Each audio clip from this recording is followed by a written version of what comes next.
Town Hall number 2, and we are live.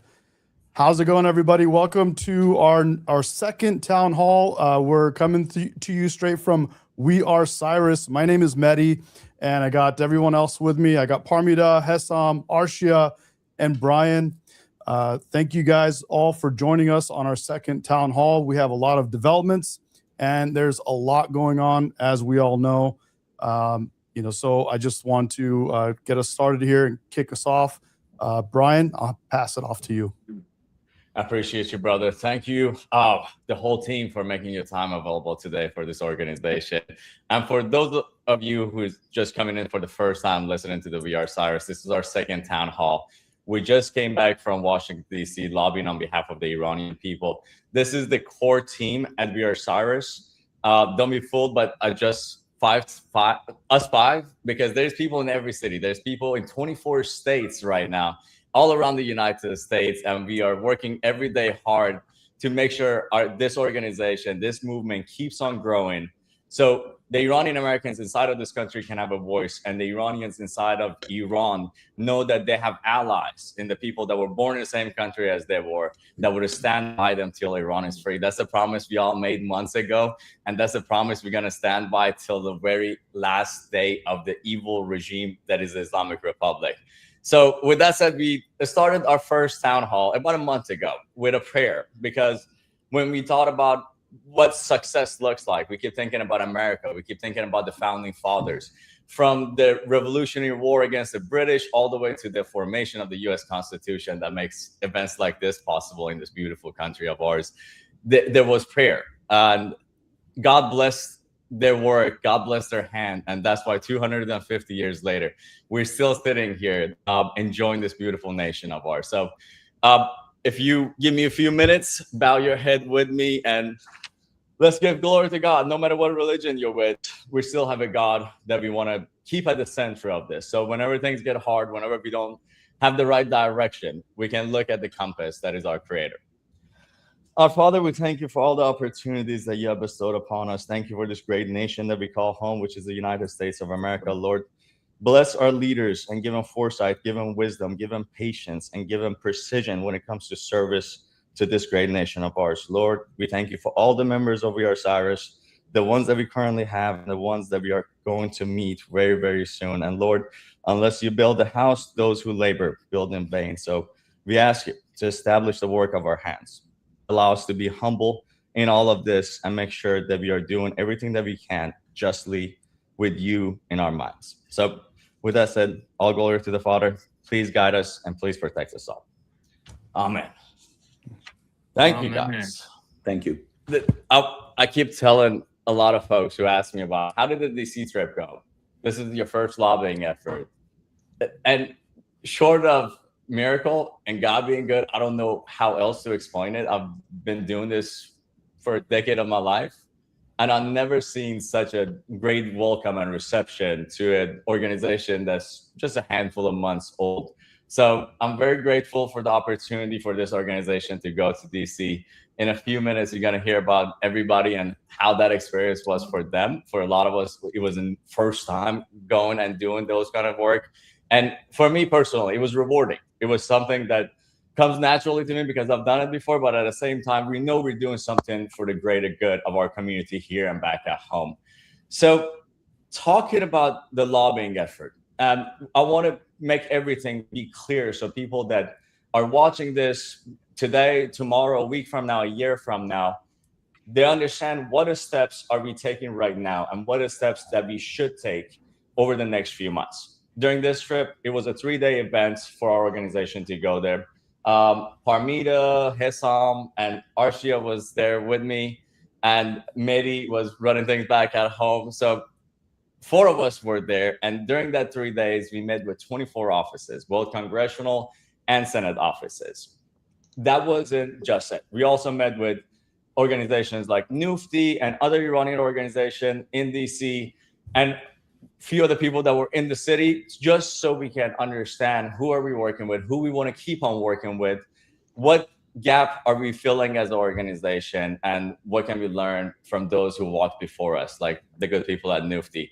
We actually went to their office, sat down with them. I saw them on Monday, and then Tuesday. Such a great people. They've done great amount of work, and we're blessed to have organizations like them in DC, so we can piggyback as much as we can on their side.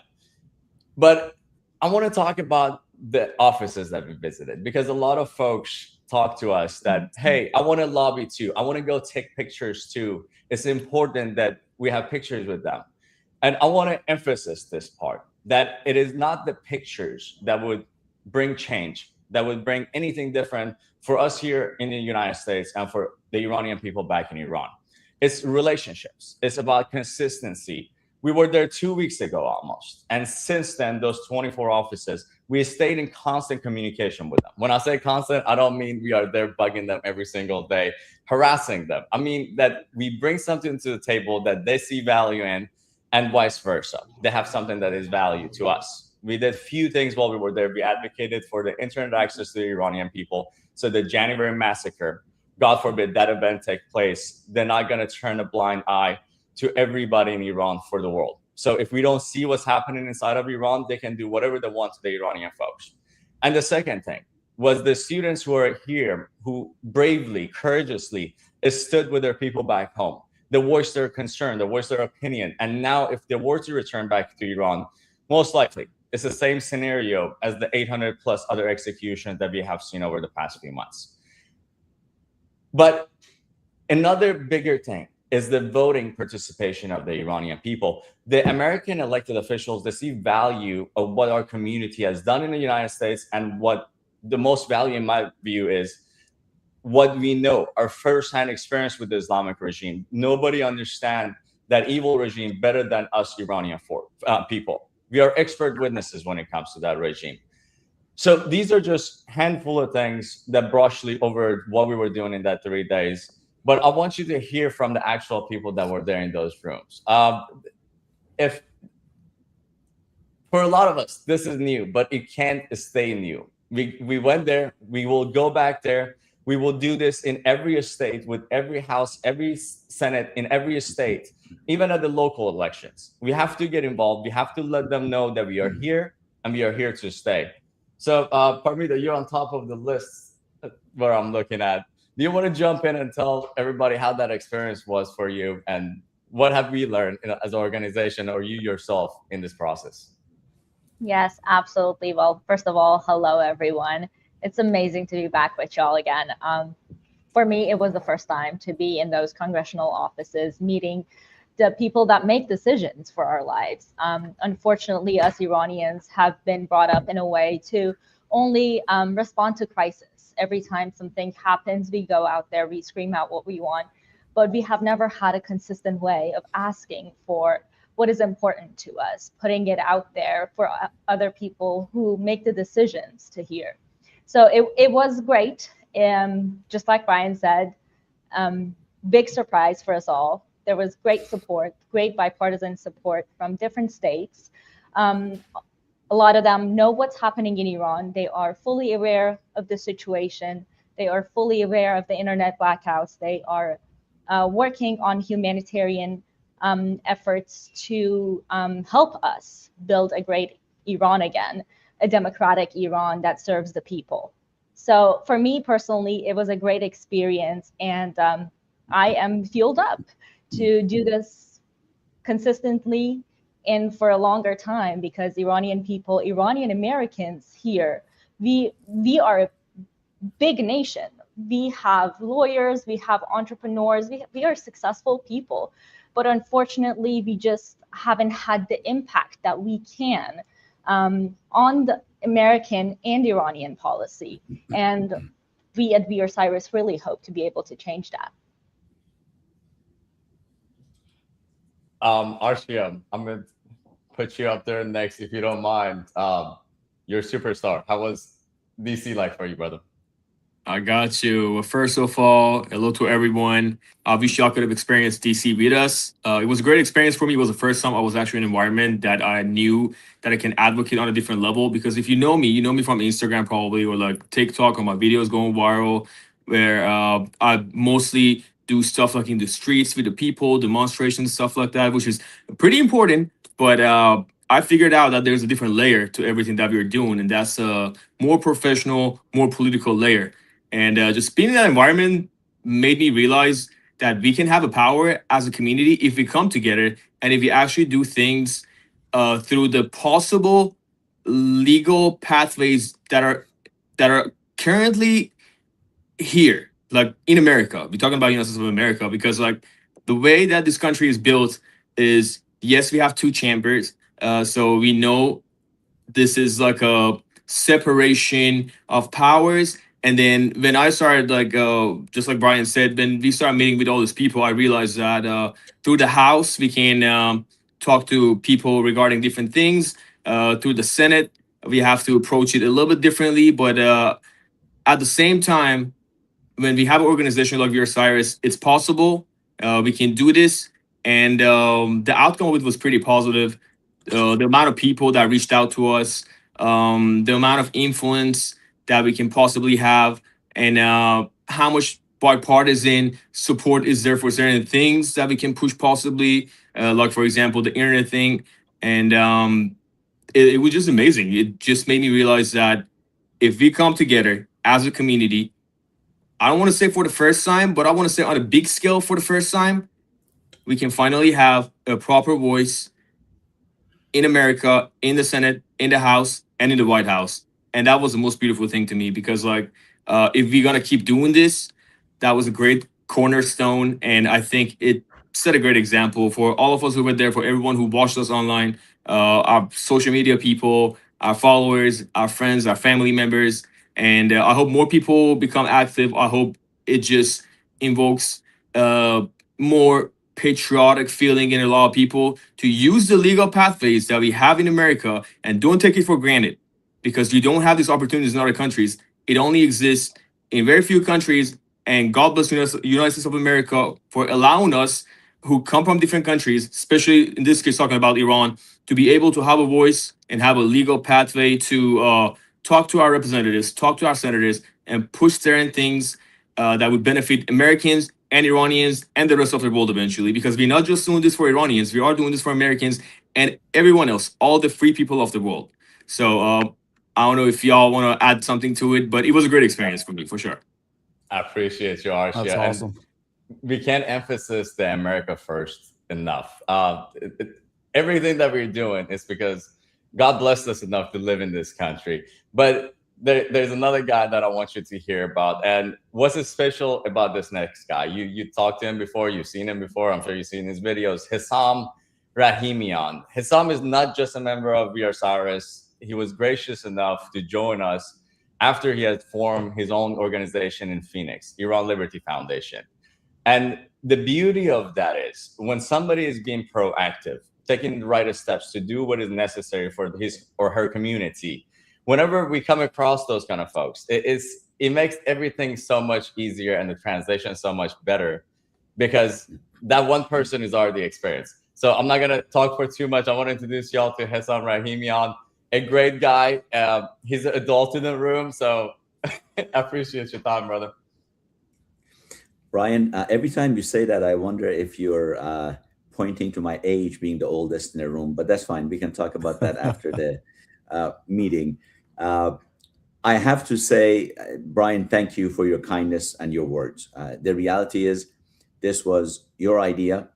The reality is we met with few organizations that have been active in this line of work for 20 plus years.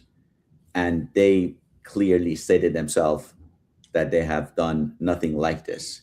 So this is a great idea, and I find it a privilege to be part of it. And I want to also add, I've been part of many teams. What I admire and what's a key success, and I feel the power of this team that people out there that are watching us need to realize. Us five, we clicked right every single meeting, every single time. After all, when we sit with a congressman or congresswoman or member of Senate, the topic is going to change. The questions are going to be different. But the beauty of it was we were able to respond, and we were on the same page every single time. And the chemistry of this team is going to be one of the key reasons that we will succeed.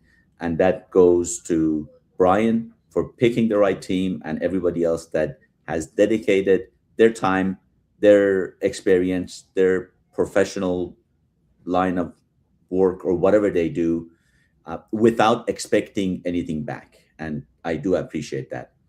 As for the meeting at the Congress and Senate,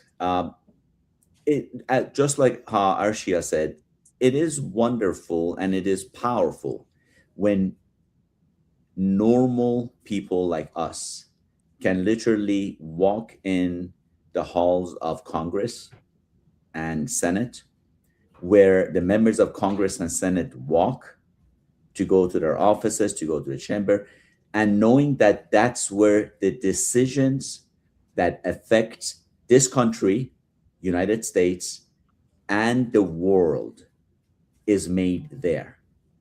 And you're right there with them, next to them. So it comes a huge deal to be able to get that point across, what we want to discuss, have the professionalism, have the organization to support it, have the talking points. And I can tell you, for four of us, first time doing this, it was a win. I felt the chemistry with every office that we met. I think the interesting thing was when we brought up the fact that there are 2 million Iranians in the United States and only 4% vote. That grabbed every one of their attention. The reality is everyone in Congress, everyone in the Senate, they need our votes. And if you're able to deliver 3, 4, 500,000 additional votes, let's say in California, where there's a huge number of Iranians living, that's a game changer, my friend. So these are the things that gets us excited, and we're going to work on it. We're not going to give up. We will make a difference, and we appreciate all of you from outside, your support, your enthusiasm, your criticism. We want to hear it. We welcome it, because we are going to have this a perfected system that will work for you. So please keep them going, and thank you for your time. Thank you for joining us today. I appreciate that, Hassam. And we're in conversations with so many different cities, so many different states, and there's so many different organizations and people like Hassam that are going to be joining this movement in the next few months as we get ready to register folks to vote. Like Hassam said, the voting power of an American citizen is a big part of what we can leverage when we want things, when we have requests from the US government. And our goal when we created We Are Cyrus, that's the #1 priority, because every office that we walked into, ask anybody, they were like, who is the constituent of ours? How many voters are in my district? When the office of elected official asked us that, they're literally telling you, hey, bring me something of value because I want to help you. Every office that we met with, bipartisanly, we all have our own political party, but literally our meetings were divided in half. It was half Republicans, half Democrats. We didn't have a single office that said, no, we don't want to hear you out. I've been to lobbying meetings before that within 5 minutes, the staffer was like, thank you for coming in. Have a great day. Every meeting almost, they stayed over the time that we had requested. They give us more time because they want to help. They just don't know how. And how the help arrives is through communications like we had. It's through building those relationships and then maintaining it for days, weeks, and months and years to come. This battle that we all are going through, we all thought it was going to be over within days, weeks, and we are 7 months into it, unfortunately. But the job doesn't end. If you're watching from anywhere around the US and you're already established, you're like Hassam, he's been working with us for a few months, but I'm having great conversations all around the US. If you fall in that category, reach out to us. We would love to work with you. We don't have any plans to take over anybody's organization or compete with anybody. We have one goal, and that is to register the Iranian Americans to vote. And I'm literally willing to work with anybody who abides by the principles that we are moving forward. The integrity of Iran when it comes to borders, freedom of religion, freedom of political ideology. If you believe in those things that we have in common, come with us.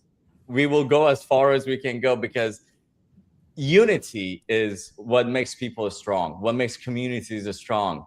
And we all see the little bit of a cracks in the walls, because the amount of people that were showing up in protests in January versus now is dramatically reduced. It's not because it's not effective, it's because people want to see results.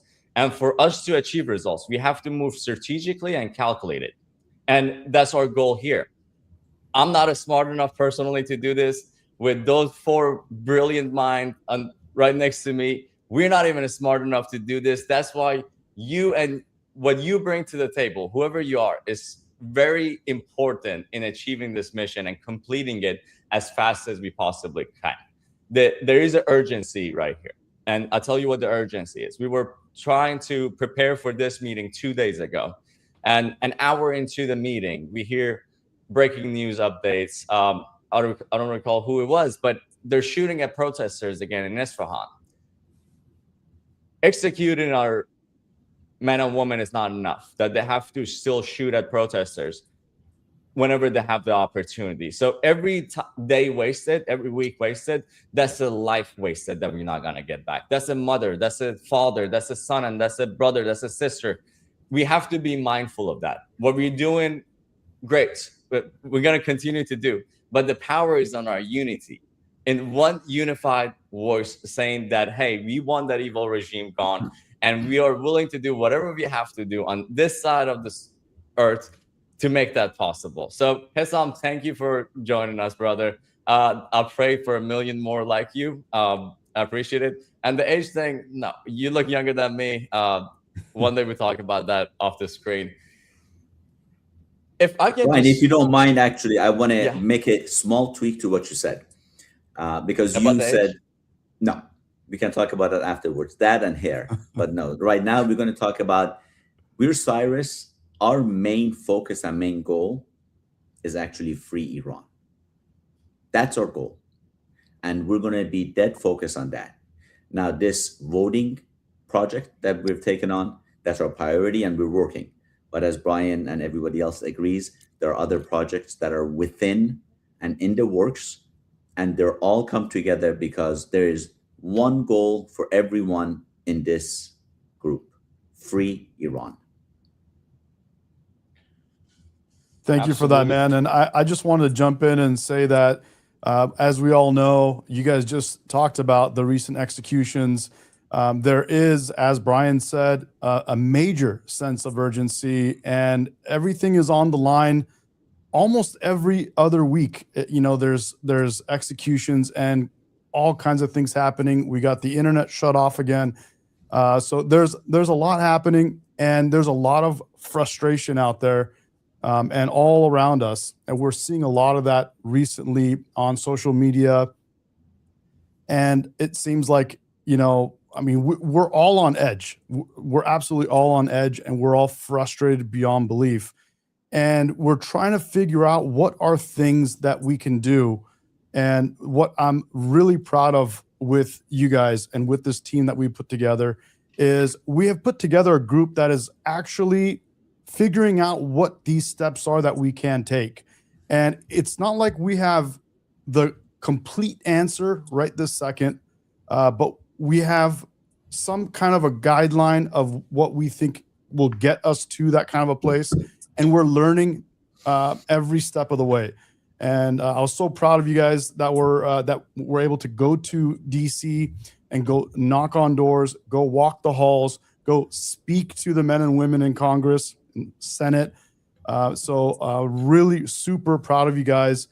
Glad to support you guys from here. Hopefully I can make it out with you guys next time. But for the diaspora, the Iranians and others that want to make a difference, that don't know what to do, that are watching things happen and they're trying to figure out what can I do here? Well, you can join We Are Cyrus, and you could be part of the team. You could join us and help us progress in this movement. And what it is very basic, but it's something that hasn't been done. It's not being done. We're bringing each other together, and we're pointing ourselves to the right direction. We're all out there. We're all messaging what we feel online to people around us. But now with We Are Cyrus, we're able to actually get together and point that in the right direction, organize it, and actually do things that can make a difference. And that's something that I'm really, really excited about. Brian, can you talk to us a little bit about some of the things that we're doing now that we know that we can do right now? I know we don't have all the answers, but we're getting there. So based on what we talked about during that trip, I can't divulge any private conversations we have in any of the offices for obvious reasons, but I can put it this way. There's a lot of problems that we know that's there, like internet access to Iran. The US government wants to help. There's a lot of solutions that are still missing. The issues of arming the Iranian protesters. There's a lot of questions that need to be answered. I believe those solutions come above the surface whenever we start to have these rational conversations in public or private. And then we relay the message. We have to stay in communications with the government to see where is the gap of information that we can fill. So that's where our value comes into the equation. But at the same time, you touched on something that is, I think, is our whole identity. We have to be solution oriented.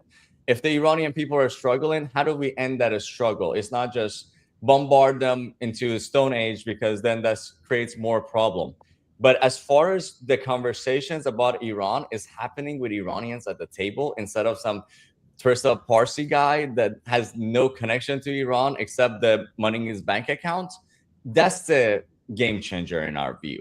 Be solution minded and don't go into the room expecting something from the US government.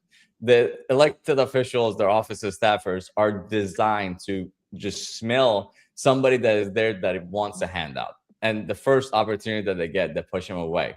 And so that would be the mindset that I would push forward on that.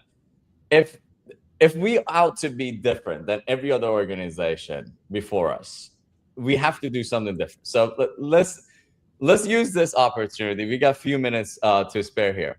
Is there anything, any of you guys, that can come up on top of your mind that we did that we should do differently? We can't just come here and share all of our success. We have to come here and share all of our shortcomings as well. And I'll start with one. Part of leading this organization is figuring out where we can build bridges.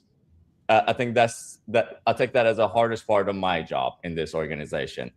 And whenever you're trying to figure out what bridge to keep and what bridge to build and what bridge to maintain, you risk falling off of that bridge. So it's a very challenging road to walk, but like nonetheless, you learn and you improve every time, and try to choose different people and better people like Hissam and see who's salvageable and who's not.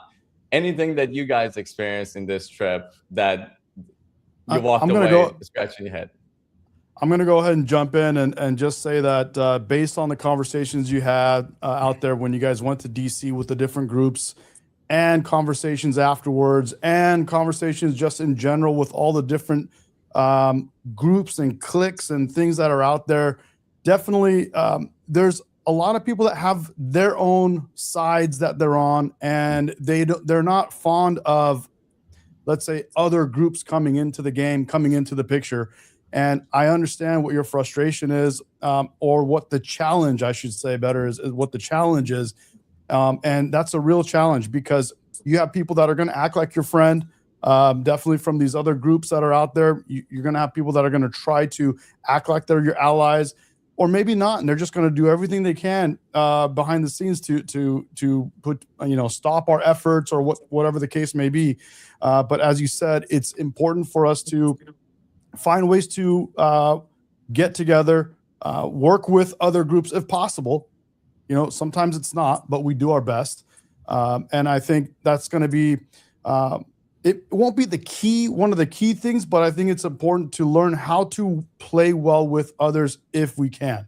That's something that's not been done in a very long time, and definitely not for this cause that Hassam said very clearly. You know, to free Iran, we have not seen like a great unity in the sense of like bringing people together for that specific cause. We see figures that have risen up that can make a difference, but here we are. Another round of executions just took place. Internet's out again. You have 90, 100 million people out there suffering. You got inflation that is astronomical. It's just crazy. So there are things to be done, and we're out there. We're out here. We're doing what we can to get this done. One thing that one obvious thing that we are doing is we're trying to bring awareness to voting. To the thing that we have here in America is our ability to vote. And a lot of Iranians, I know we say this, and I got to repeat it. A lot of Iranians out here, Iranian Americans, U.S. citizens with the ability to vote, are not voting. And that is something that, I think is a worthwhile goal for us. And I think that we can continue pushing on that front. And there's a lot to be had there. So I will say that's one thing that I just wanted to bring up in the sense of what you're asking, Brian. If I can jump in here and mention one thing, because we get that question a lot about what is it that y'all are doing, what's going on in Iran, and then what people in America want. There might be two different things. Let me paint a very clear roadmap here. There's 90 million people in Iran who want things, who want freedom, freedom of speech, freedom of religion, internet access, all of those things. There's Iranians outside of Iran that can help from outside. We can't go inside of Iran and help them make the change or the regime change or whatsoever. The regime change would be the ultimate goal, right? But there are ways to get to that, and there are little things underneath that regime change. The Iranian Americans in America can aid the Iranians stuck in Iran by changes of policy, foreign policy, of how America approaches Iran.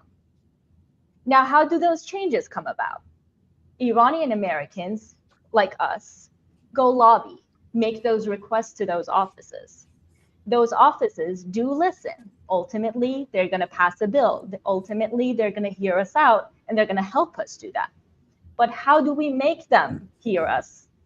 The Iranian Americans go vote for the elected official that is willing to help us make that change inside of Iran. So it's literally that simple. We echo the voice of Iranians inside of Iran by being their voice inside of America and passing it on to the elected official. And we support the elected official by going out there and vote. To me, it's that simple. And that's what we're trying to do. Thank you for saying that. I think that's something that is not very clear to a lot of Iranians out there. I think it's not very clear to a lot of people in how that works exactly. And what you spelled out, I just wanted to jump in real quick and kind of reiterate what you said.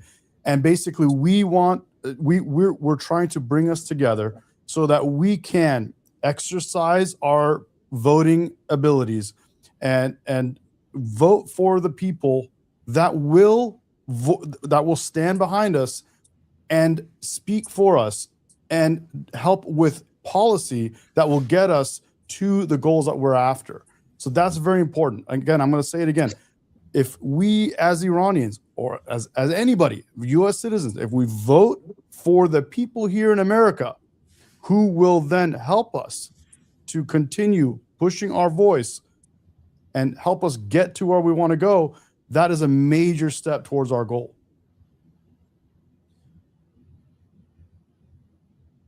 So, Brian, how are we doing with this? With our, sorry, I put you on the screen there. How are we doing in our efforts to bring people together and to help get more people to vote, which is, I think, one of the biggest steps that we could take. Fantastic. That's actually on our to-do list, talk list for today. So during the last months, I canceled the calls that I normally take. I'll take about 15 calls a day, about 15 minutes each from the people that go on our website, fill out the information on We Are Cyrus, like thousands of people who have already done that. In that questionnaire, there's a place that they can put, I want to volunteer, I want to help, I want to lead. So those folks that want to take that proactive steps, like most people here, I think, well, not most people here, Hassan went through that process. People go through that process. We have conversations. Like Hassan said, since day one, we clicked. The ideas, the hearts, why you doing this matches to what we're doing, why we're doing this. So from next week, again, those conversations will pick back up, about 15, 17 a day. Right now, we have 134 people. And that number has been sitting there for months because I haven't had the time to do any interviews, but these interviews are going to start again from next week. We will, in the next phase, we have multiple cities that are already there. At Atlanta, we had them on the town hall last time. The guy in Phoenix, you've seen him on the stage today. The Houston team, well, two of the main characters from Houston are here, and I'll talk to the Houston folks last few days. I was with them on Sunday.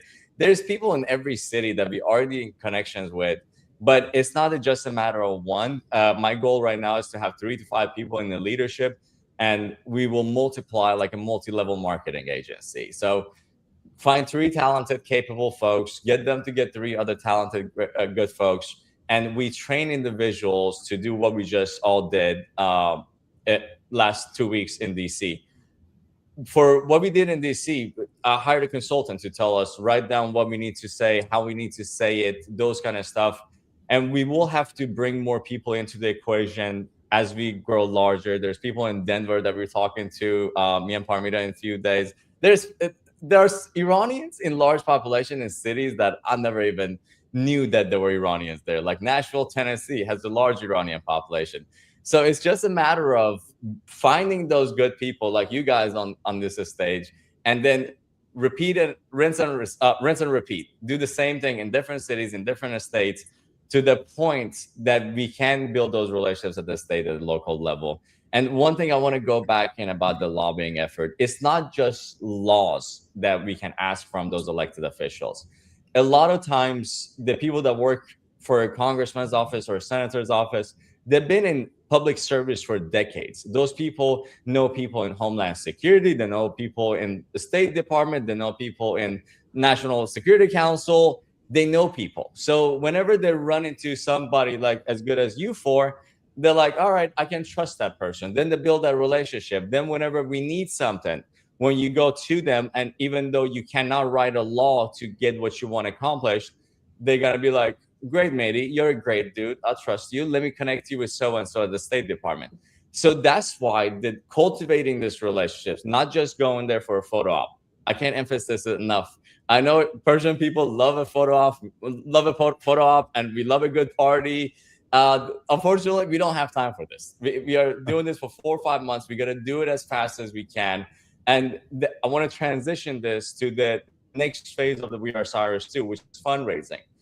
Everybody that went to DC, I can't thank you all enough, because you took your own money, you took time from your life, personal life, professional life, your family, you sacrificed your health, your pocket to go do there and do that. And I know if we go 20 other times, you will go and do that.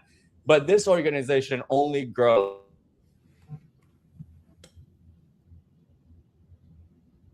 Oh, I think we lost you for a second. Are you there? Funding. Yep, he's back. Yeah. All right. I don't know. Where did y'all lose me? This organization only grows. Okay, so this organization only grows with 2 things: people and funding. No matter how many people we have, we still need the funding to hire professionals. We need funding for attorneys, for accounting, for any organization to function. And I've never been good at raising money. I ran for city council at the age of 24, and I lost miserably. And then 99% of that was because I don't want to ask anybody for money. And I'm not going to. But I'm asking everybody to invest in this mission that we all are working so hard toward. And for me to do that, I had to come up with a way that we are not like every other organization, because I don't want us to be every other organization. And because of that, every 6 months, the We Are Cyrus organization, as a 501c4, a nonprofit, will put out financial statements as of how much money came in, what have you spent it on. Of course, we're not going to divulge any private information on who the donors and all that stuff is, but we're going to tell you in full transparency how much money came in, how much was it spent, and what it was spent on. We don't want to create something to enrich ourselves. We created something that we are given every bit that we have. And I've seen how hard every single one of these people work day in and day out. And it's not just 1 week, it's not just 1 month. This has been happening for months. And we want to continue to do this. And we want to continue to bring this more people into this equation, make this a larger and larger stage.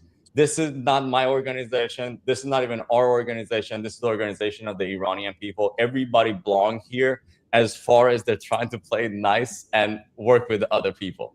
So we're creating a big tent. We can't do it by ourselves, and we can't do it without proper funding. So I put a blog out about how we're gonna do this transparency. So basically, when the June ends, that's first 6 months. Within 3 months, our financial statement is going to go out to every donor. From if you're $1 a month donor to $100,000, you're still going to get treated the same, because I've been in so many rooms, and the person that writes a $25,000 check, that writes $100,000 checks, they want to say, and they want to see disclosures. They want to see what's happening. And this is not an organization for the rich folks only. This is an organization for all Iranian Americans, and everybody gets to say. And as far as we agree on those basic principles, we are willing to work with everybody and move the needle forward so we can have a mission accomplished celebration all around the US and all around the world. And more importantly, in Tehran, in Isfahan, in Shiraz, instead of our children being hung on the freaking excavators and mechanical tools, we could have a celebration where we celebrate their sacrifice, where we celebrate their voice. We celebrate the life that they had and the life that they gave for their country. There's nothing more prideful than that for a family, to know that the life that their child, their dad, their mom gave was not in vain, and you produce something as beautiful as freedom. So that's where we are with that. Phenomenal. I want to cut over to Hessam. I know there's a new bill that we want to go over. Are we ready for that? We can certainly talk about it, but I do want to mention something, and it's actually in line with what you were talking about earlier. You mentioned we were there, and there were organizations, I believe you were referring to a few organizations, that they weren't necessarily together and whatnot. And one of my findings, and this is my personal opinion, and I'm not sure if the rest of the team agrees or not, but the reality is I found out that there is going to be a need for a coalition of groups that are doing their best, wanting to bring down the regime and want to support the people of Iran. Speaking to few members of Congress and Senate, to me, it was personally clear that we could definitely accomplish a whole lot more faster, more powerful, if we could all, just like the organizations that are doing what we do, if they can join together and support each other, if we could create a coalition between the 3, 4, possibly 5 different groups that are trying in their own world support free Iran, that will be a game changer. I don't know if you're going to be able to reach that. I know I'm working on it, and I've spoken with Brian personally, but that's my opinion. And again, if you all have any other thoughts that it's different, I would love to hear it. I don't usually like to update everybody till deals are done, but we are in conversation with so many different organizations. Since before the trip, since after the trip, I told you about my biggest challenge in this role that I'm in for this organization is finding what bridges is worth building together and what bridges is worth just it's not worth going over it. Let's just walk underneath and get away from it. Y'all were there. We can't get into confidential stuff, but we all experienced some of those bridges while we were in DC. So those organizations are there. There's a lot of good folks. The only way that I have come up with, and y'all tell me what to do, the only way that I can come up with that I could learn how people function is listen to them. Secondly, watch what they do. Because a lot of people talk a good game. Iranians are social butterflies. We go to any room and tell anybody anything. We do that. This is great. We make great salespeople. But at the same time, the action of the said individual have to match the narrative. So I'm listening to all of them. We're trying to match their words with their action after the words match with our principles. But that's already in works. I believe within the next few weeks, there's going to be multiple organizations that's going to be added from different local markets. And we were there. We met with the great folks at Nufti. We are working with them on narrative control, on messaging, a lot of things. The one thing that a lot of officers told us that we could do that would help their job is narrative control. The anti-Israel movement have created an environment because of people like Tucker Carlson that some of the people in the US believe that they have the right to stand with a terroristic regime that is murdering 50,000 Iranians in a span of 2 days in the sake of being woke or liberal. So we have to do a better job as a community to put our narrative out there, to put our stories out there, not just in Farsi, but in English. So everybody around the globe who watches our content can understand, can comprehend firsthand experiences that the 10 plus million Iranians have in diaspora. We have to do a better job at that. And organizations like Nufti, who has been working on narrative control and stuff like that, we are in conversations with them. We are pushing those stuff out there. There's going to be big organizations like Nufti, and there's going to be little organizations. And all of them have a purpose. As far as people are doing good work, I'm getting messages from overseas of them introducing me to somebody in New York, somebody in Miami.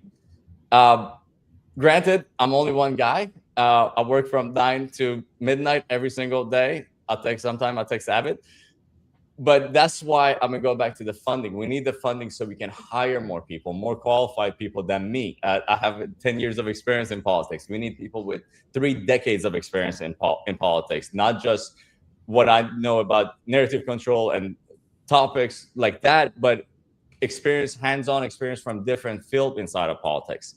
So we are putting emphasis on that. You are putting emphasis on that. I know everybody in this organization, most of the days, it's like we're going fishing. But we're not fishing for fish. We're fishing for humans. Find out who is of good value, who has a moral character that we can trust and be like, all right, they got to know it's not about the photo ops. They got to know it's not about your branding. They got to know it's not about your account. This is about the bigger mission that we all are going under and working so hard toward. Well said. Well said. So about the bill that we brought up earlier, yesterday, U.S. Senate voted in a pre-procedural vote, and this is to advance a bill that's going to sanction Russia.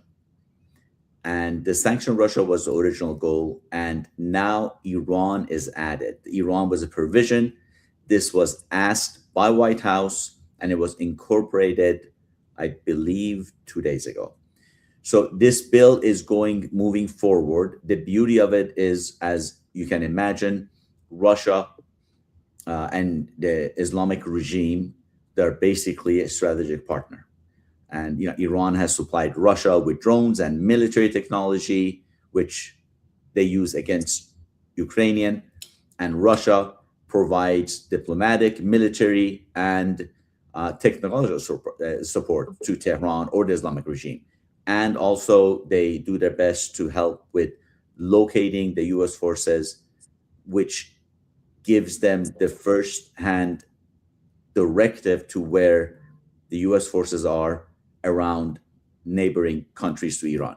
So basically, we have two countries that are enemy, Russia is enemy to Ukraine, and the Islamic regime, unfortunately, is the enemy to Iranian people. So this bill will support sanctions, which financially will hurt their pocket.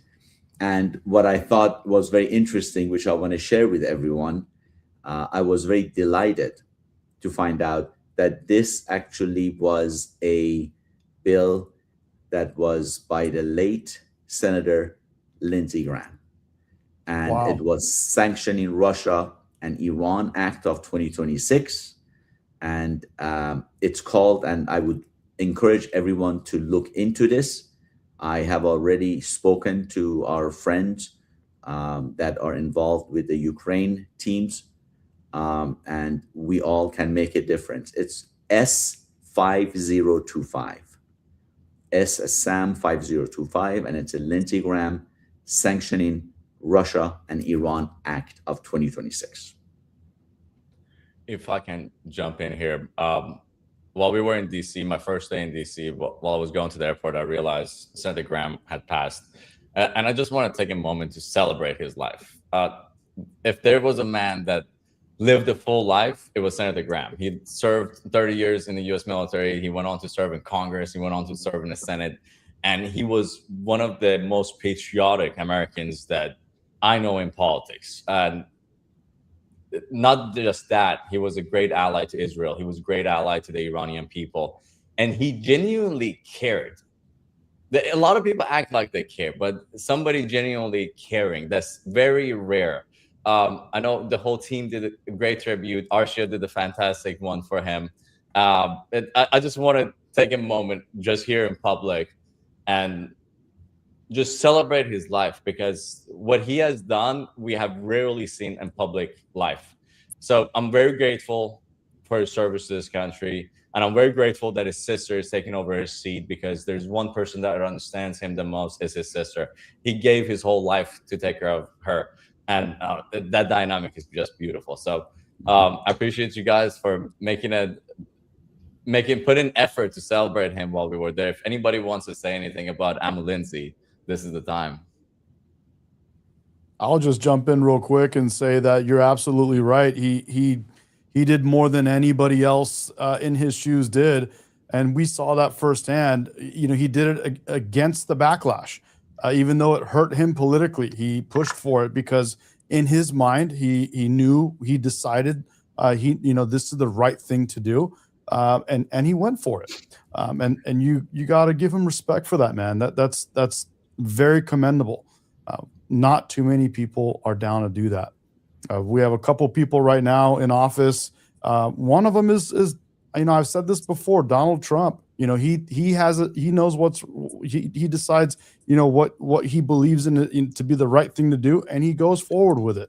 A lot of, in the very beginning of this whole thing, 7 months ago or so, a lot of people were unsure if he was going to take action, even though he said what he said. He said he would back up the people of Iran, and it took some time for him to actually put that into motion, but he eventually did, against all the backlash, not just from almost half of our country, but from around the whole world. We saw the reaction from Europe and all that. Anyway, I don't want to go too off topic, but Lindsey Graham was a real one. He really put it all on the line, and he put his reputation on the line. So we're really happy about that. We're really proud of him, and we're really thankful more than anything. And we're gonna miss him, man. That's it's sad that people like him have to go so abruptly and so quickly like that. It's unfortunate. Can I say a few words for him in Persian? Yeah, Absolutely. تمام اونایی که صدای ما رو میشنون میخوام بگم که انسان‌هایی که قلب بزرگی داشته باشن. We lost Arshia. We lost Archie. Well, he's coming back. Yeah. So as he comes back, maybe this is a good time also to encourage people that are watching this live to get involved and engage if they have questions, comments. whatever their heart desires. We would love to hear from them. And I think Mehdi is sitting at the captain chair with that. Oh, we There got you him go. back. He's back. Let's see it. I think there he is. There Are we you Can you back? hear- Yeah, Yes. you're back, buddy. You're back. There you go. I can't hear myself. Let me refresh this. I'll be back. Go right for now. it. All right. Well, we wait for him. I want to emphasize one thing that I've been hearing over the last, well, since I've been alive, to be honest, and I'm going to speak very frankly and honestly here. Arshia, do you want to take this before I... Oh yeah, my bad. All right, Bad let him timing. do My that. phone call. Yeah. Okay, what I was about to say, I'm gonna keep it super short in Persian. انسان‌هایی که قلب بزرگی داشته باشن و پای اهدافشون وایسن، مخصوصا توی فضای سیاست زیاد نیستن، ولی عمو لینزی یکی از اون افراد بود. به ما قول داد، پاش وایساد، آسیب دید، از نظر سیاسی آسیب دید و تا آخرین لحظه صدای ما بود، پشت مردم ایران بود، پشت شاهزاده وایساد و جلوی خیلی برای ما مبارزه کرد. از این افراد قدردانی کنید. این افراد تا موقعی که زنده هستن فلاورشون و گلشون رو بهشون بدین، پشتیبانی کنین ازشون و یادتون باشه یکی از کارهایی که وی آر سایرس قرار بکنه اینه که افرادی که اینطوری پشت ما هستن رو حمایت کنه، چه نظر سیاسی چه نظر اجتماعی. عمو لینزی رو یادتون باشه، دوستش داریم و دلمون واسش تنگ میشه. What I said technically was we're gonna miss Uncle Lindsay, and that we do appreciate him for standing true to what he said he will do. He probably took some political hits, but I don't really think he cared. It was one of those things that I think he genuinely wanted to see happen during his lifetime, but it doesn't matter because we will make it happen. A free Iran will happen, I would say, pretty soon. And when that happens, we will remember people like Senator Lindsey Graham, who we call Amu Lindsey. Amu means uncle in Persian, for those who don't know. That shows how dear he is to us. And we love him, we support him, we appreciate him, or anyone else who think like him. And this is not the end of the journey. Iran will be free, and people like Senator Lindsey Graham will stay in our memories and hearts forever. Phenomenal. Awesome, bro. Thank you for that. And I actually just talking about this right now just made me think maybe one of the things we should add to our list of things to do is maybe we create something where we have Meiduna Lindsey Graham or something in Iran. Love it. Arshia did say that. Arshia, was that a khiyabun or was it schools? Yeah, I said all of it. I said probably schools, bridges. Oh, so if we want to make, so I think this is one of the most popular things in the Iranian community. Like we have a square named Uncle Lindsay Square, and then we will have his statue based on the picture that he was holding the lion on some flag on the stage in Germany in front of like more than 200, 300,000 people. I think that would be such a legendary thing, and it will happen. And that's also a promise to anyone else who stand for Iranians that we will do that for you as well. If you stay with the Iranian people, you will have allies in Iran. Remember, you will gain 90 million amazing, brave allies. Free the Persians, free the Iranians, stand by them.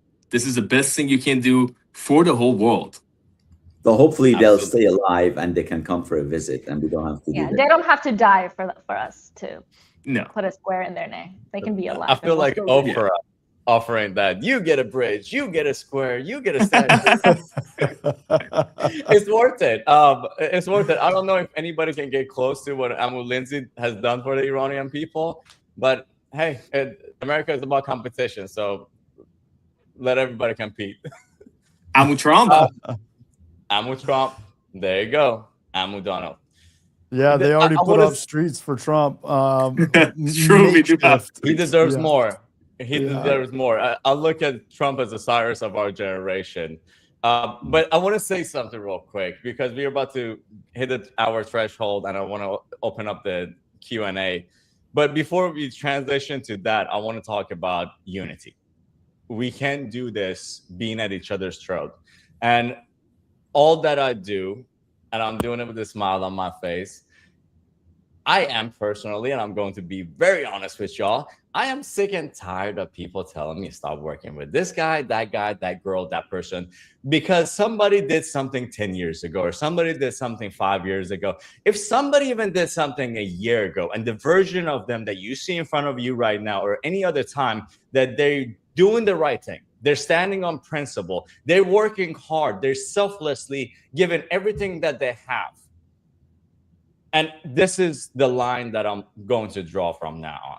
If I receive a message from anybody, nothing personal, you will not hear from me again, because I'm not here to divide people. I'm here to unite people. And everybody that you see on the screen have the same mindset. We bend backward to achieve our goal. And the only way that we achieve our goal is being united with everybody that have the same common goal. Stop this self-hating. There's a saying in Farsi, از ماست که بر ماست. بسته. دیگه ماست نخواستیم. I don't know how else to say it. So I'm saying this with love from the bottom of my heart. And I will do everything that I can to make sure this organization keeps moving forward and does what it needs to do. But at the same time, I don't personally have the bandwidth, and I don't think God is asking me to waste my valuable time where it can go somewhere else that's going to help this community, to argue with anybody about who to follow, about who to listen to. And my personal compass tells me that everybody is salvageable. So take that somewhere else to somebody who wants to hear it. I don't want to hear it. And that was the last of it. I'm not going to respond to that anymore. And if you have that mindset, I'll be praying for you. So if anybody has anything to say before I'm we gonna open say up one the- last thing about what you said. I always do say to everyone around us that our enemies out there, it's not within us. Let's fight outside, not inside this ring. We have bigger fish to fry and we have bigger enemies. We still have political prisoners. We still have executions happening. We have a lot of things to fight. We shouldn't be occupied with this little things inside of us. But I do want to mention one other thing that We Are Cyrus is doing. And I do want to invite everyone who thinks they can help, who thinks they have a talent.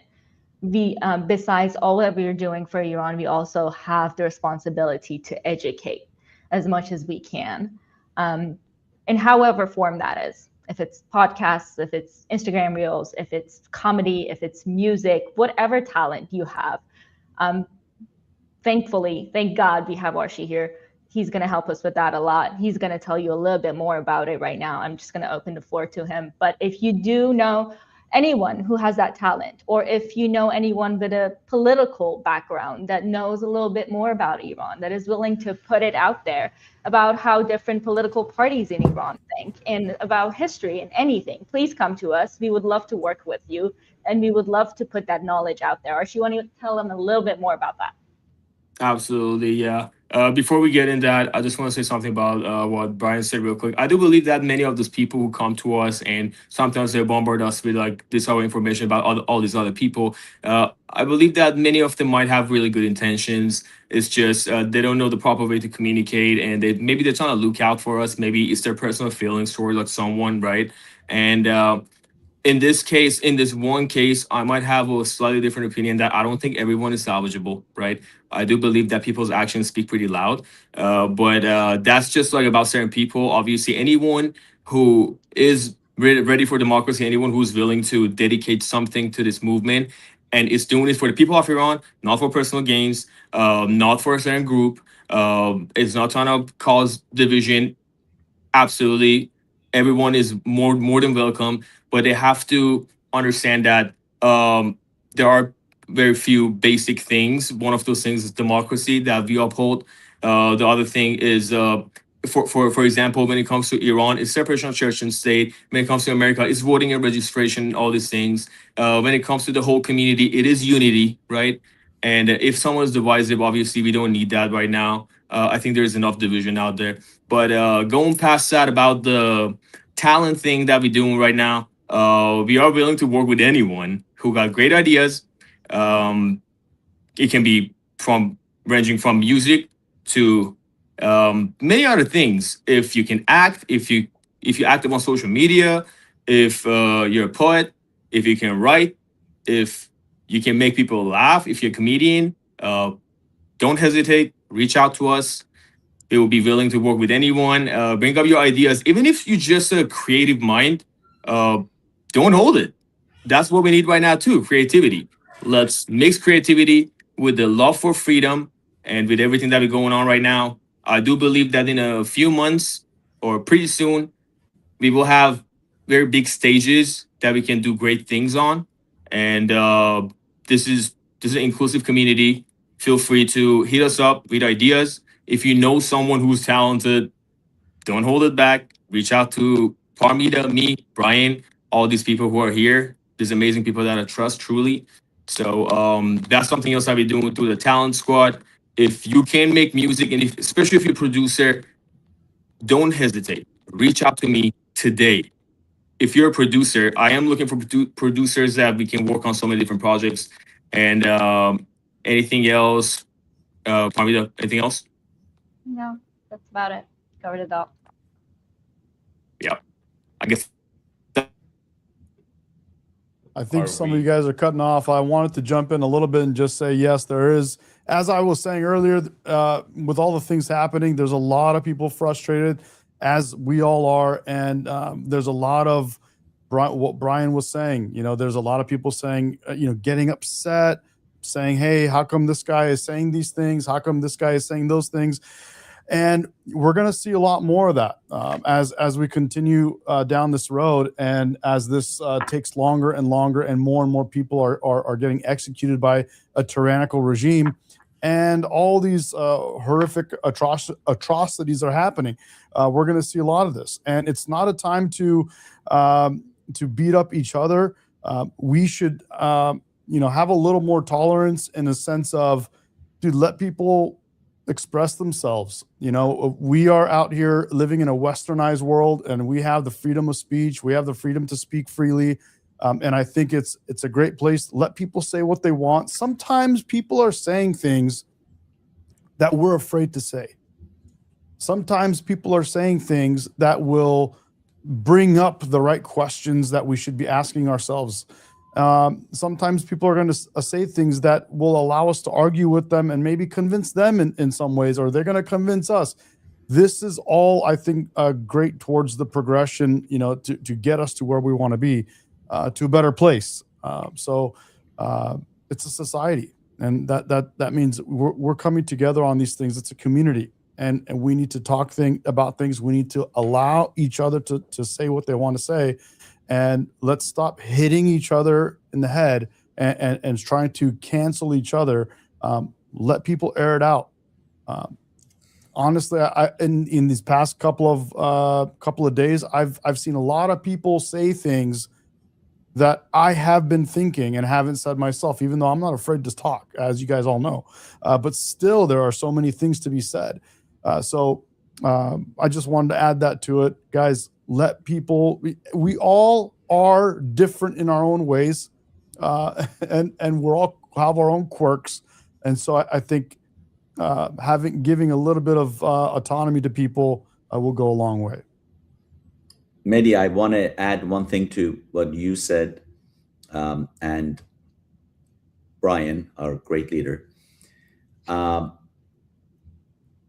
People that do disagree and argue with you and question you, just ask them to look into the meaning of democracy, because I believe they missed that part of it. It's democracy. Every nation has various political teams, divisions, and that's very normal to have. That's very healthy to have. So democracy, that's what we live in, that's what we want, and that's what we work towards. Democracy, and I would add liberty to that. I think that's a big one that we miss in a lot of cases, unfortunately.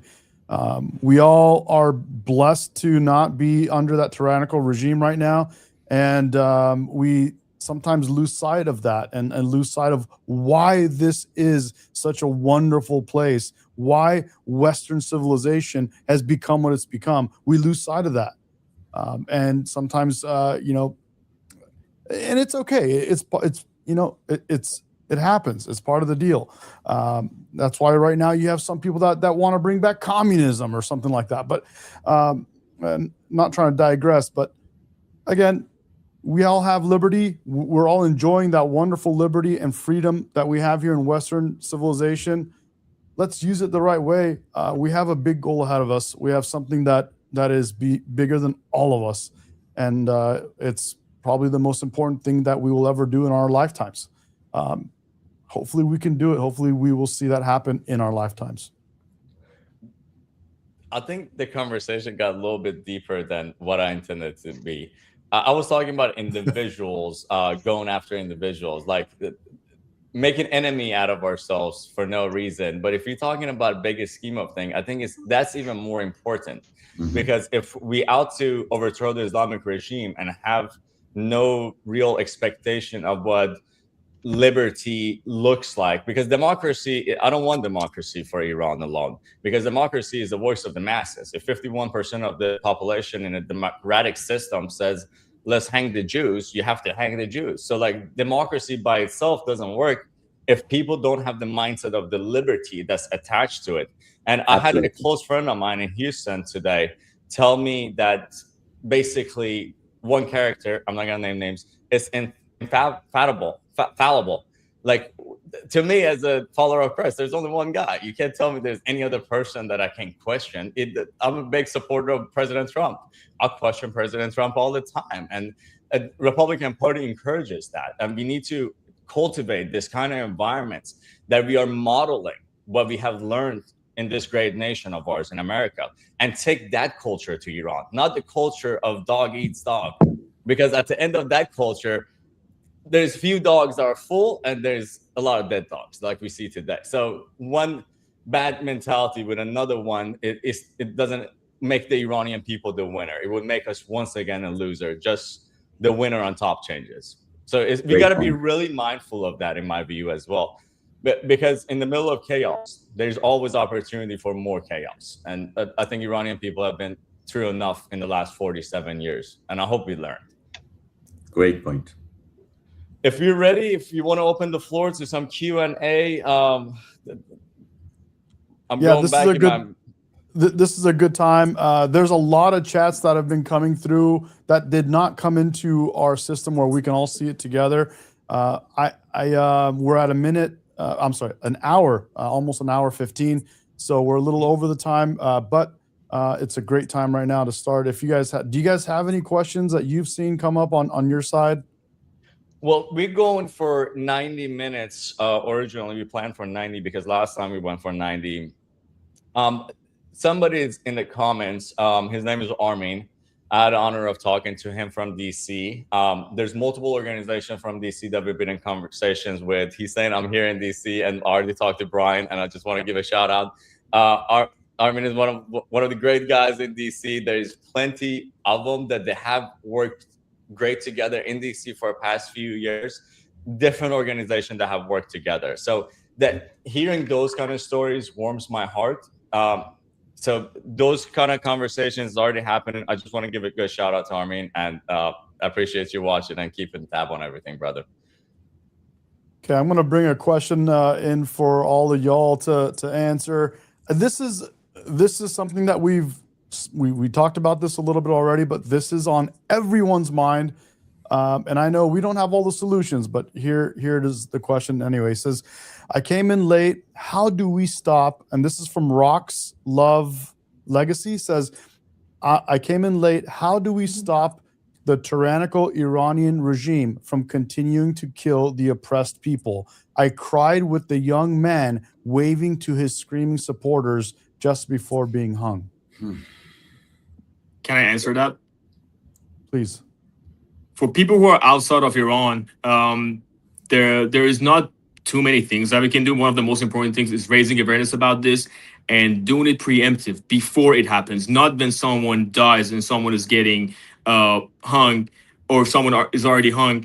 Then we go and tell everyone, be like, oh, someone got executed last night or like last week.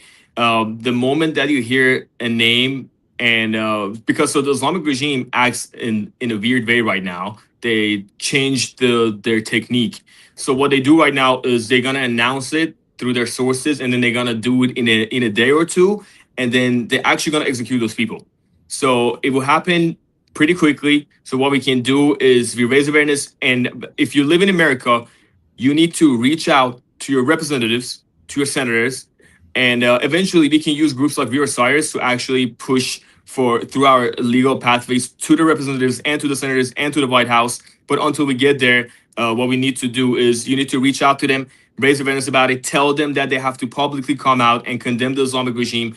If you're on social media, if you're active on social media, support the people who are loud about this. Support the people who are putting out those names and who are trying to raise awareness about this. Do raise awareness yourself. Tell your friends, tell your family members.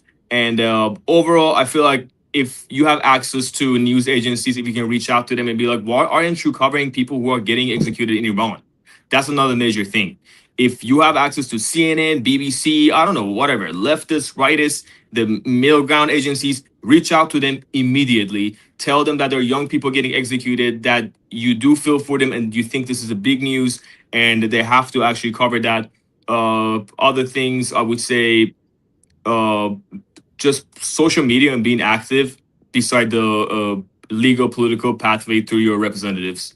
And I don't see how else we can support them from outside unless we get to the point that Iranians can form a resistance group inside of Iran, which everything would change at that point. But until we get there, there are very few things that we can do. Well, I'm looking at some more. Go ahead. Sorry. If I can elaborate on that a little bit. What we can do and what we should do and what we're doing is create a unified front. There's a lot of organizations that are independently doing great works. If we combine this effort, I use this metaphor before. If I put me in a boat and I row it toward one direction versus all 5 of us are in one boat, we all are rowing together. We would get there a lot faster. I can't emphasize the unity part of this because a lot of times we feel like we need to do something, but we do something for the sake of doing it. If you are to do anything today, and for us to be unified, we need to have the mental state for that unity. And for us to do that, I know a lot of us, me, myself included, for the last 6-7 months, we have been in a very traumatic mindset over and over. It's a sense of desperation. So a lot of things that you can do is make sure you're healthy. You're taking care of your family. You're taking care of yourself. You hit the gym. You're not abusing alcohol or drugs to numb the pain, but you acting willingly and with very precise direction about where you put your energy. This organization, we're doing this day in, day out, all day. But if you're not that active, put your mental health at the forefront of everything as well, because this is a marathon. We all thought this was going to be over in January. It's not. For us to keep fighting, we need to be healthy, we need to be wealthy, we need to be having our life together. So when we go talk to the elected officials, we're not just there tearing apart at the first opportunity because somebody lets us be vulnerable. So it's all the stuff that Arshia said. Make sure you're voting, make sure you're staying in communication with your elected officials, make sure you're building a relationship with those offices, make sure you're connecting with your medias locally. The local media is very important. Make sure you establish those relationships. And one thing that we are doing like Atlanta and other places, and Hissam is great at that, media. We have to leverage media because either we're there or not, they got to put a narrative about our people. So might as well let it be from us. The same issue that we have when it comes to elected officials. They make decisions about Iran without Iranians at the table. Media does the same thing. So let's show up where it matters. That would be my suggestion to that.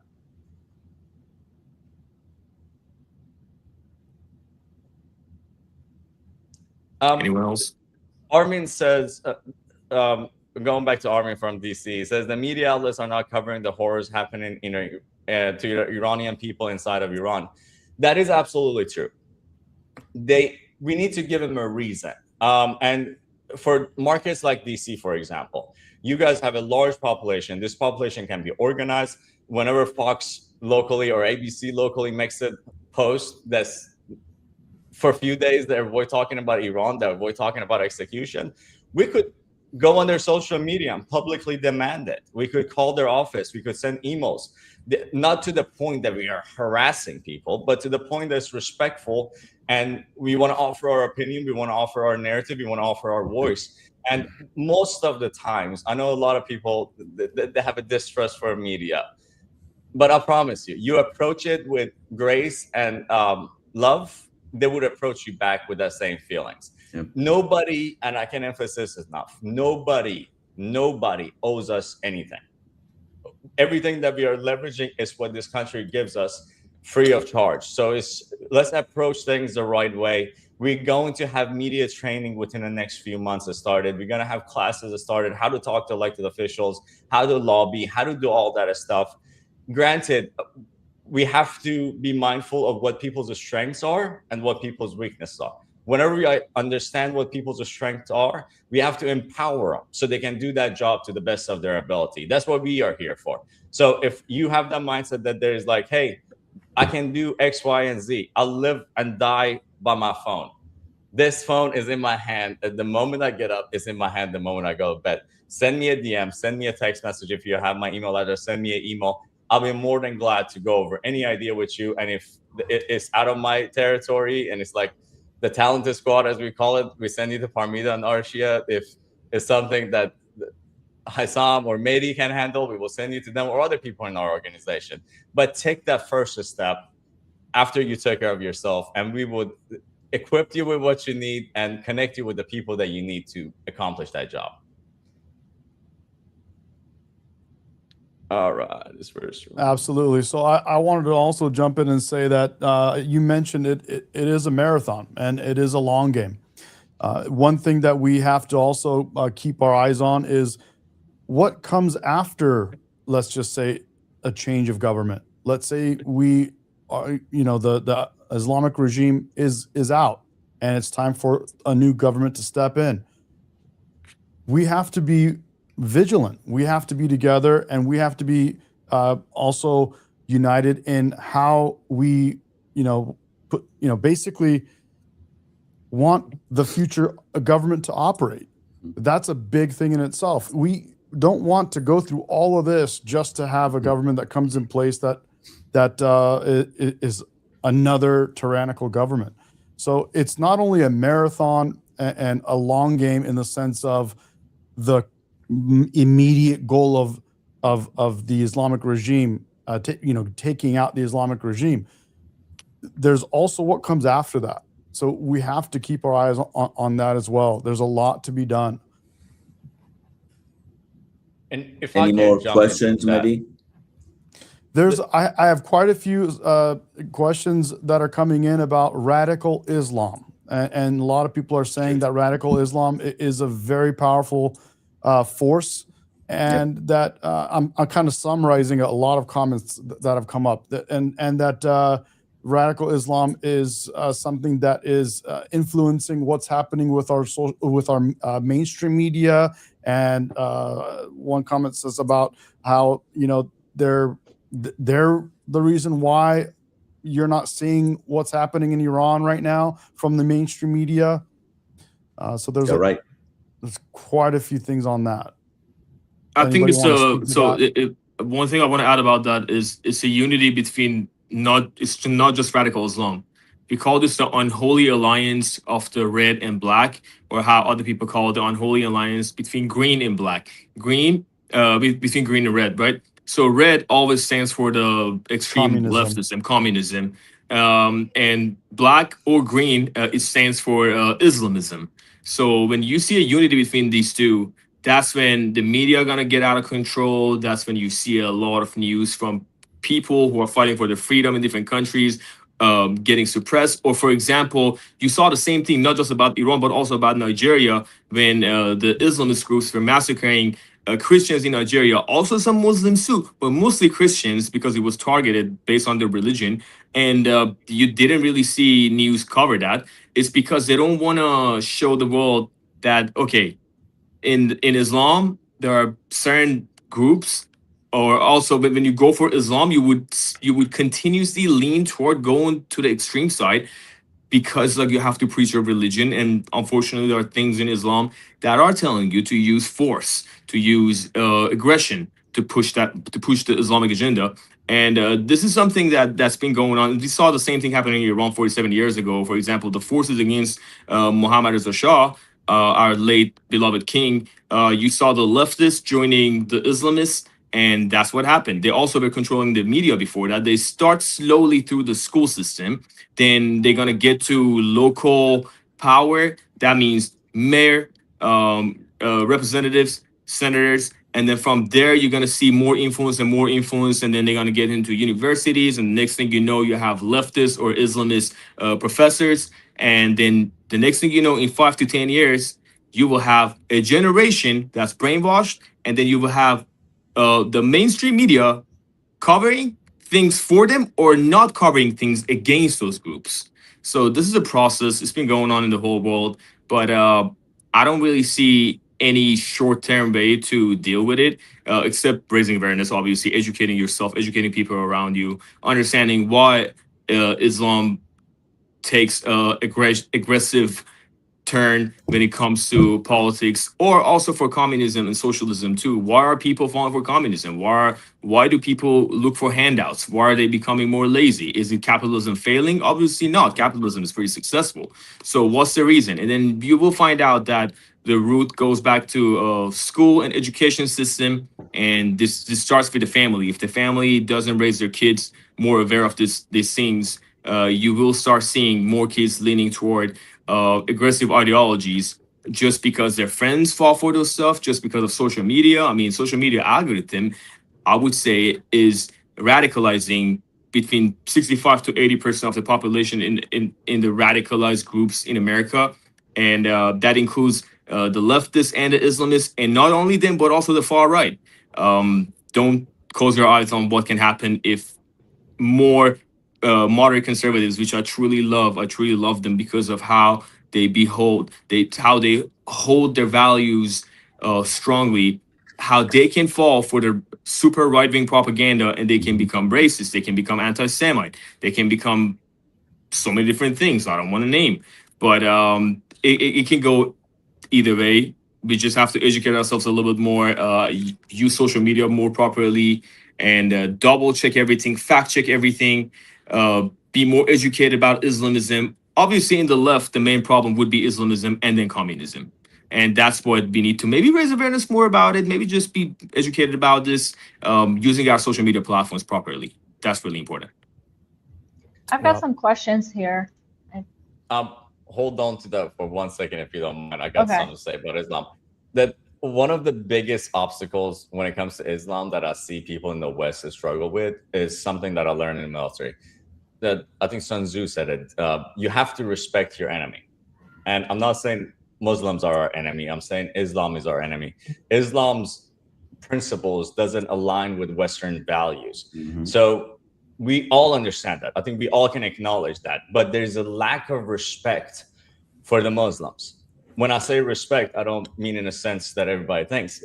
We have to understand that they are not like mentally handicapped. They're very intelligent folks, and they're very motivated because they believe that God is telling them to act in a certain way. We have to take that very seriously. And as somebody of faith myself, I do all the things that I do because God tells me. But my God is different than their God. My principles are different than their principles. But nonetheless, the person that's motivated by God is going to go a lot further than somebody that is not. And that's who we are dealing with. They're playing the long game. They're willing to sacrifice their children, their wives, themselves. And we come to realize that, I think, for the first time after a while with Iran, that the regime is not afraid of dying. How do you win a war against a country that its soldiers are not afraid of dying? That's the same mindset that we are dealing with the IRGC folks, that they are here. These are the same people that are building only Muslim communities in Houston, Dallas, Katy, all around the US. So we have to, first of all, for us to really battle this, we have to respect our opponent, our enemy, and then act appropriately to that respect and to the level of work that they are putting in. Because like Arshia said, they have the playbook, and the playbook says Go and put a suit and a tie and look like you're assimilated. Run for office and gain influence. Run for bigger office and make sure your influence grows and grows. And before the people of that geographic area, whatever it might be, and it happened over and over throughout history, what we are going through is nothing new to America and the West. They've done this in Iran. They've done this in Turkey. They've done this in a lot of countries. And when we understand that, we can combat it. But if we don't, we just be like, oh, they're a bunch of whatever name, and you just leave it at that. You're not given the respect, the thought process, the amount of effort, the amount of money that these organizations are putting into taking over America and destroying it. They have one goal, and they're working very hard at that. And I think we have to be mindful of how devoted and how committed they are to that cause. All right, Parmida, you have the floor. Okay, so the question is, Johnny asks, I have always been reluctant about my country, America, being behind regime change, but it seems that the Iranian people are in great need of assistance. What are your thoughts on this? Also, where is the outrage from the left about the murdering of protesters and those who support protesting the Islamic regime? Well, I would say the Jews are not there, so that's why it didn't make news. But Hesam, please go ahead. So if I would like to answer that, because that's actually one of the questions that I get a lot. So if you don't mind, read the first question one more time. Yes, absolutely. The first part. He was very reluctant about America being behind a regime change, but it seems like Iranians really need it. Thank you. So it's not that Iranians really need it. The reality is a lot of times you hear that U.S. is not successful at regime change. Look at what happened in Afghanistan. Look at what happened in Iraq.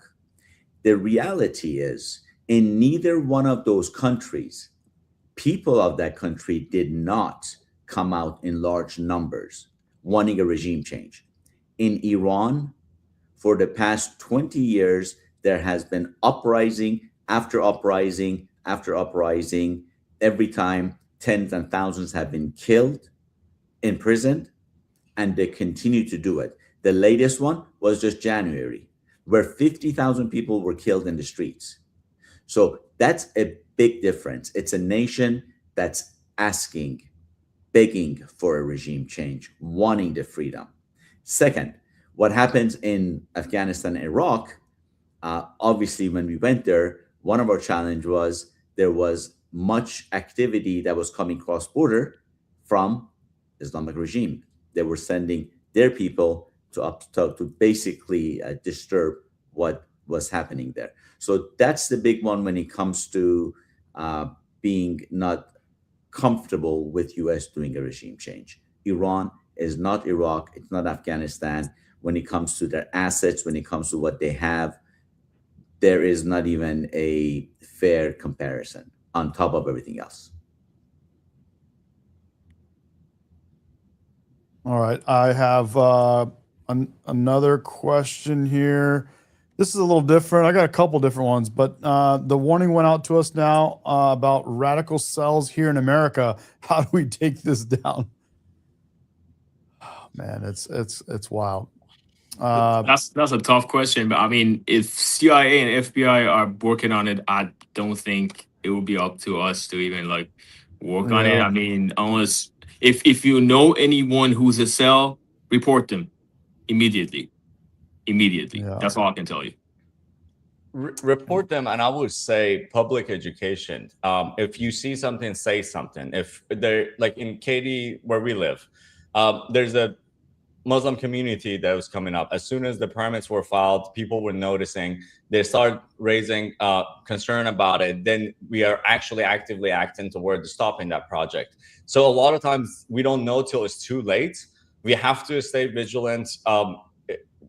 Imagine you're at the airport at all time. If you see something, say something, because for us to have a community that works well together, we have to be looking at our surroundings. This is not just in Houston. This is not just in Dallas. It's everywhere around the U.S. This movement started with the Muslim Brotherhood, and actually this started with the Bible Belt. So we are in the second phase of this transition of the Islamists trying to take over America. And thanks to Joe Biden's open border policy for the last 4 years before President Trump came into office this second time, that we had a lot of unvetted individuals come into this country that we don't even know who they are. The first time that the Trump administration attacked the Islamic Republic, it was back last year in June. If you guys all recall, within a few days, there was over 1,000 Iranians who were here illegally that had ties with the IRGC that were apprehended by ICE and then deported. So only God knows how many more of them are here. And like Arshia said as well, report whatever you see suspicious to the law enforcement agencies, because they are only as good as the people that are working with them at the end of the day too. They don't see everything. They don't know everything. They know most things. But if their community that they are serving works with them, inform them, even if you think they know, let them know. If they know, nothing happens. You're not going to get in trouble for passing information that you think is valuable to the FBI or any other agency that you see fit at that point. But we have to be proactive. We have to educate everybody around us. And I put a lot of emphasis on the Christian community inside of the US. That we have to know what this nation stands on, what values, and protect those values. Whenever the Constitution of this country was written, it was written with our God in mind. So whoever is living in this country, they have to understand those principles. Otherwise, it's just a number on the census. Those are not actual Americans who contribute to this country, but they're planning to take something away from it. So that change starts with us, I believe. If nobody has a question, I got one from Chloe. To help me and perhaps others map out the highest impact strategy, where on the spectrum do you want your organization's primary energy to sit in a year one? That's a great question, Chloe. And that's something that I think we touched on multiple times. Our biggest emphasis is the voter registration. That's something that would last us for years to come. And the reason for that is we need to change the culture of the Iranian Americans, because it's been 47 years since the revolution. We've been here for a very long time. And the voter turnout of our community is honestly, to be frank, is embarrassing. So if we want to have a seat at the table, we have to earn that seat at the table. And the quickest way and the easiest way to do that, because it's just one application that you fill out to be able to register to vote. That's all. Just go on We Are Cyrus and sign up, and we would tell you when the early voting is coming in your area, when the election days are, who's on the ballot. We will give you information on all of that, but you have to take the necessary first step yourself. So voter registration, I will put that at the top of the list, and I'll open the floor to the group. I think you said it. That's the big one, buddy. That's the big one. Go to We Are Cyrus, sign up, and get involved. You know, we'll get this party started as we have been already. Love to have every one of you guys join us. There's a lot to be done. There's a lot of different people with different talents, and would love to help all of you guys grow those talents and help us towards the cause that we're also anxious. We're also anxious to achieve. I'm right now, guys, just heads up, we're an hour and almost 40 minutes into it. How do I contribute? I just got I think I just answered this question that just came in. Rox says, how do I help contribute on a higher platform with you?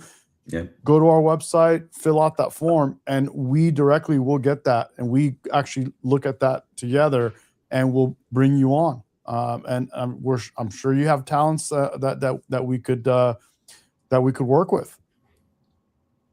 Absolutely. And if I can jump in here, feel free to send a message to everybody. And I'm not going to put Arshia in this group, because Arshia's account is outrageously large and he gets 1 billion messages a day. So let's leave Arshia out of this one part, but feel free to reach out to any of us, especially me. I'll put that on my own back.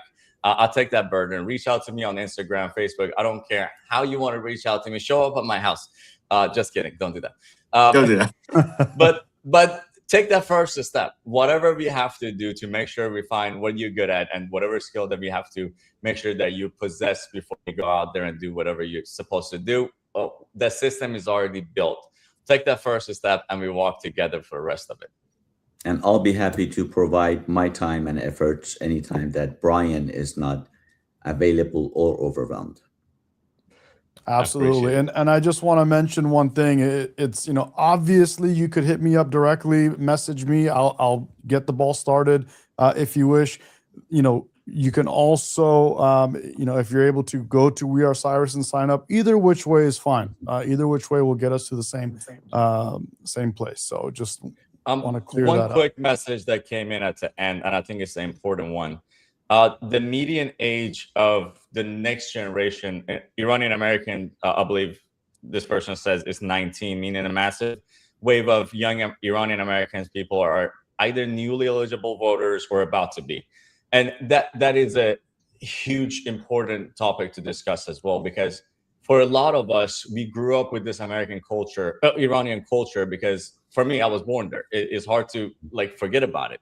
But for a lot of the new generation, their second generation, the third generation, some of them, they don't speak the language. And the reason that we emphasize in doing a lot of things in English is because of the younger generation as well. They grew up here. They speak the language in America. They consider themselves more American than Iranian, but nonetheless, they have the same blood of Cyrus that's in our veins, in their veins. So tell your kids, talk to your kids, educate them. And if you think it's the right fit for them, you're their parents, connect them with us.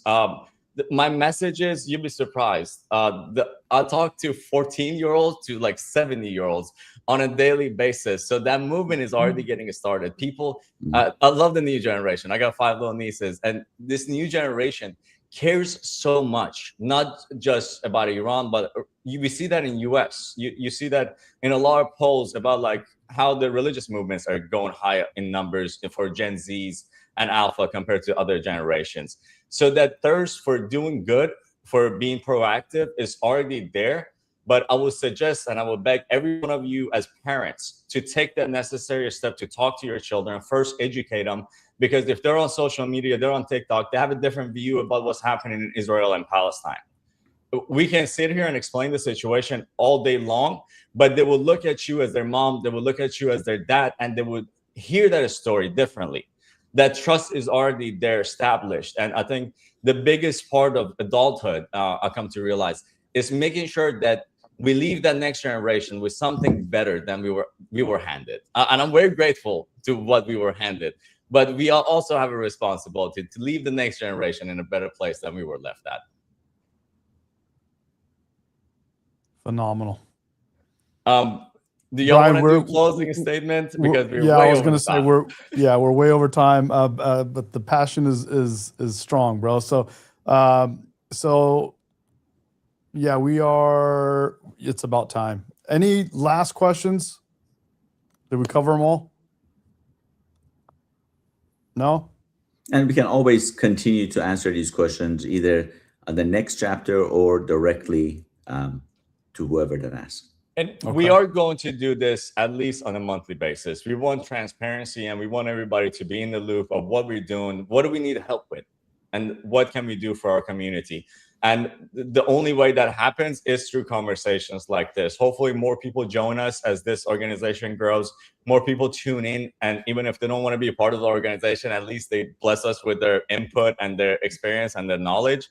So if this is your first time or the second time, this is going to happen. Go on wearecyrus.com, register. You get an email anytime we're doing a town hall. It's going to be on most of our social media, but go and register because you don't want to miss it.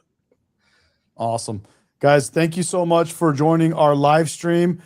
Thank you guys all on the panel here with our group. You guys are amazing. Thank you so much. I'm so blessed to be part of the group with you guys. I'm going to say my final, okay, thank you guys. Guys, I really am super excited to do something where we can actually make a difference. It's honestly super frustrating for me to watch what's happening and not be able to jump in there and take control of the situation myself with my own bare hands. But I'm glad to be part of a team who has a mission that who can make a difference. So thank you guys for that. Anybody want to say any last words? One thing I want to say is I've been invited to so many different groups since 4 years ago. I started advocating for Iran. I've never seen such a unity. And also I want to add this: transparency. like apparently they didn't even care enough to answer to the people who follow them, to the people who are putting their trust or money in them. And this is the first time. It's amazing. I see great things on the horizon for us. And I'm proud of all of y'all, and also appreciate everyone who supports us too. Remember, you will be a part of this movement. We will be your voice, and this is just about to start. God bless y'all. Awesome. Love it. Love it. Awesome, guys. Thank you, everyone. Thank you again, Have a good guys. night. Thank you, everyone. Have a good Y'all night. Have a great night. Until the next town hall. See you guys. Hit us up. Join the movement. Let's go. See you. Bye. Let's go. Love y'all.